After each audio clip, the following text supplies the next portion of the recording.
जय गुरु जी। शुक्राना गुरु जी, अनंतम अनंतम शुक्राना। ओम नमः शिवाय, शिव जी सदा सहाय। ओम नमः शिवाय, गुरु जी सदा सहाय।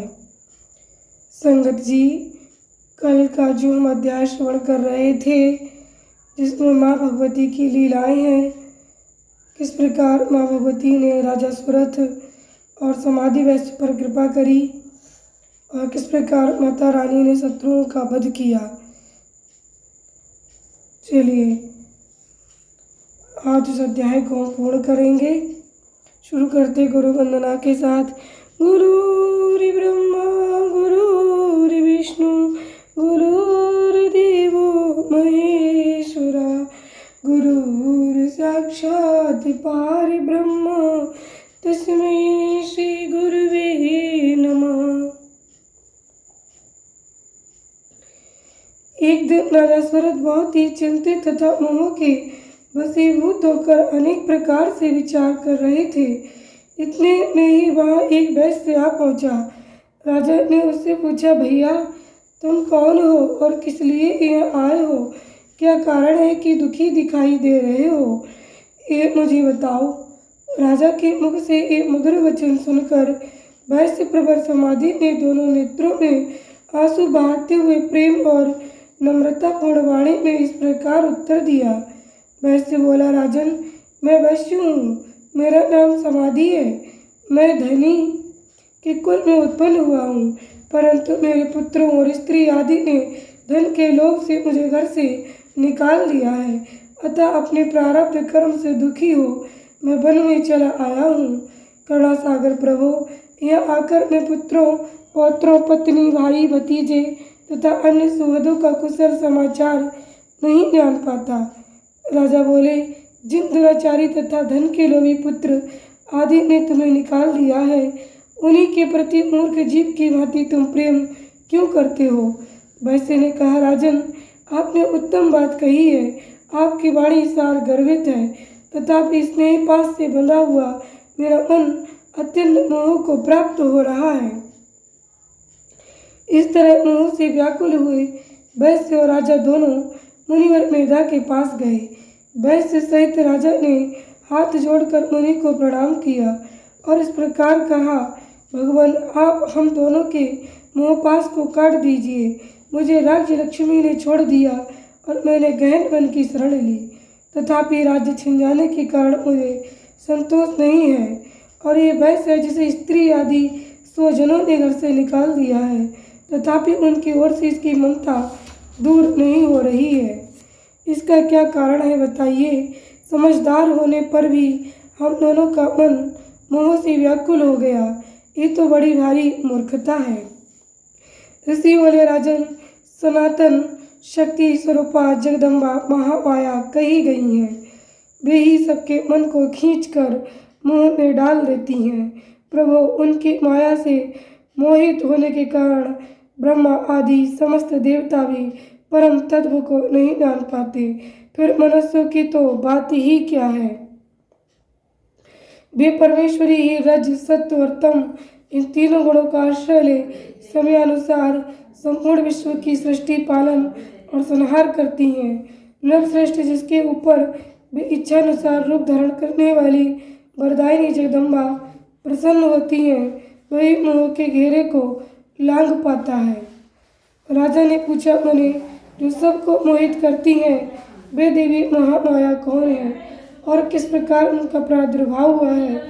ये कृपा करके मुझे बताइए। ऋषि बोले, जब सारा जगत कर्णव के जल में निमग्न था और एगेश्वर भगवान के सब शेष की सैया बिछाकर योग निद्रा का आश्रय ले शयन कर रहे थे, उन्हीं दिनों भगवान विष्णु के कानों के मल से दो असुर उत्पन्न हुए, जो भूतल पर मधु और कटप के नाम से विख्यात हैं। वे दोनों विशालकाय घोर असुर प्रलय काल के सूर्य की भांति तेजस्वी थे। उनके जबड़े बहुत बड़े थे। उनके मुख दाढ़ों के कारण ऐसे विकराल दिखाई देते थे मानो वे संपूर्ण जगत को खा जाने के लिए उद्यत हों। उन दोनों ने भगवान विष्णु की नाभि से प्रकट हुए कमल के ऊपर विराजमान ब्रह्मा को देखकर पूछा, अरे तू कौन है? ऐसा कहते हुए वे उन्हें मार डालने के लिए उद्यत हो गए।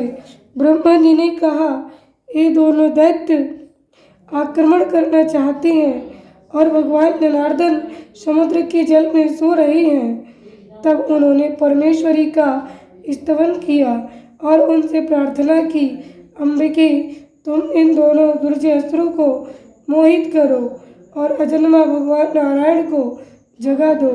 ऋषि कहते हैं, इस प्रकार मधु और कैटभ के नाश के लिए ब्रह्मा जी की प्रार्थना करने पर संपूर्ण विद्याओं की अधिदेवी जगत जननी महाविद्या फाल्गुन शुक्ला द्वादशी को त्रिलोक्य मोहिनी शक्ति के रूप में प्रकट हो महाकाली के नाम से विख्यात हुई। तदनंतर आकाशवाणी हुई, कमलासन, डरो मत, आज युद्ध में मधु कैटभ को मारकर मैं तुम्हारे कंटक का नाश करूंगी। यूं कहकर वे महामाया श्री हरि के नेत्र और मुख आदि से निकलकर अव्यक्त जन्मा ब्रह्मा के दृष्टिपथ में आ खड़ी हो गईं। फिर तो देवादिदेव ऋषिकेश जनार्दन जाग उठे। उन्होंने अपने सामने दोनों दैत्य मधु और कैटभ को देखा। उन दैत्यों के साथ अतुल तेजस्वी विष्णु का 5000 वर्षों तक वायु युद्ध हुआ। तब महामाया के प्रभाव से मोहित हुए उन श्रेष्ठ दानवों ने लक्ष्मीपति से कहा, तुम हमसे मनोवांछित वर ग्रहण करो। नारायण बोले, यदि तुम लोग प्रसन्न हो तो मेरे हाथ से मारे जाओ, यही मेरा वर है, इसे दो, मैं तुम दोनों से दूसरा वर नहीं मांगता। ऋषि कहते, उन असुरों ने देखा सारी पृथ्वी एक अर्णव के जल में डूबी हुई है। तब वे केशव से बोले, हम दोनों को ऐसी जगह मारो जहाँ जल से भीगी हुई धरती न हो। बहुत अच्छा है कहकर भगवान विष्णु ने अपना परम तेजस्वी चक्र उठाया और अपनी जांघ पर उनके मस्तक रखकर काट डाला। राजन, एक कालिका की उत्पत्ति का प्रसंग कहा गया। महामते, अब महालक्ष्मी के प्रादुर्भाव की कथा सुनो। देवी उमा निर्विकार और निराकार होकर भी देवताओं का दुख दूर करने के लिए युग युग में साकार रूप धारण करके प्रकट होती हैं। उनका शरीर ग्रहण करने की इच्छा का वैभव कहा गया है। वे लीला से इसलिए प्रकट होती हैं कि भक्तजन उनके गुणों का गान करते रहें। जय गुरु जी, शुक्राना गुरु जी, अनंतम शुक्राना। ओम नमः शिवाय, शिव जी सदा सहाय। ओम नमः शिवाय, गुरु जी सदा सहाय।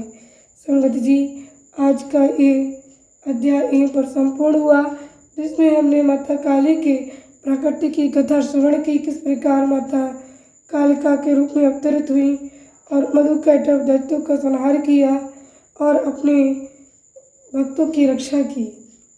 उसी प्रकार माता काली हम सब संगत परिवार के बच्चों के जो भी संकट हैं, जो भी हमारे घर में आदि व्याधि रोग पीड़ा इत्यादि जो कोई भी कष्ट कलेश है, उस सब को माँ भगवती दूर करें। जो भी मधु कैटभ की भांति शत्रु हम सब बच्चों को परेशान करते हों, उन सारे शत्रुओं को माता काली समाप्त करें। जिस प्रकार ब्रह्मा जी को अभयदान दिया, उसी प्रकार हम बच्चों को अभयदान प्रदान करें और हमारा सभी संगत परिवार का सभी का कल्याण करें। जय माँ काली, जय गुरु जी, शुक्राना गुरु जी। ओम नमः शिवाय। आप और आपका परिवार सदस्य सुखी समृद्ध रहे। माँ भगवती की और गुरु जी महाराज की असीम कृपा सभी संगत परिवार पर बनी रहे।